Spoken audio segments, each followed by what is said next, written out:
अहम खबर आपको बताएं कि बोल ने खोल दिया पोल। शेखुपुरा हेल्थ अथॉरिटी का अनोखा कारनामा सामने आया है। 4 साल पहले नौकरी से इस्तीफा देने वाले डॉक्टर की तनख्वाह उसके बैंक अकाउंट में जमा होती रही। बदतरीन नाहली से महकमा हेल्थ लाइल्म रहा। डॉक्टर ने 35 लाख रुपए सरकारी खजाने में जमा करवा दिए। बोल ये खबर सामने ले आया है। अहम खबर है जिससे आपको अपडेट कर रहे हैं। आपको बताएं कि शेखुपुरा की हेल्थ अथॉरिटी 4 साल तक मुस्ताफी मुलाजिमीन को तनख्वाह देती रही है। शेखुपुरा का ये मामला है जो बोल सामने ले आया है। बोल ने पोल खोल दिया। शेखुपुरा हेल्थ अथॉरिटी का अनोखा कारनामा सामने ले आया है। 4 साल पहले नौकरी से इस्तीफा देने वाले डॉक्टर की तनख्वाह उसके बैंक अकाउंट्स में जमा होती रही।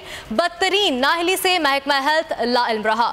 डॉक्टर ने 35 लाख रुपए सरकारी खजाने में जमा करवा दिए हैं। अहम खबर है शेखुपुरा से जिससे आपको अपडेट कर रहे हैं। आपको बताएं कि बोल ने एक दफा फिर पोल खोल दिया। शेखुपुरा हेल्थ अथॉरिटी का अनोखा कारनामा सामने ले आया है। 4 साल पहले नौकरी से इस्तीफा देने वाले डॉक्टर की तनख्वाह उसके बैंक अकाउंट में जमा होती रही। इसी हवाले से बात करेंगे।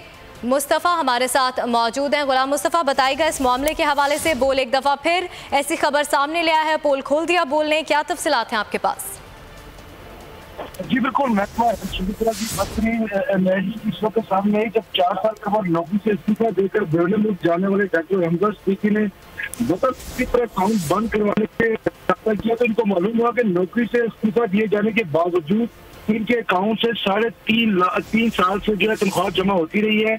इन्होंने MS से लाख से ज्यादा की रकम जो है सरकारी खजाने में जो है वो जमा करवा दी है।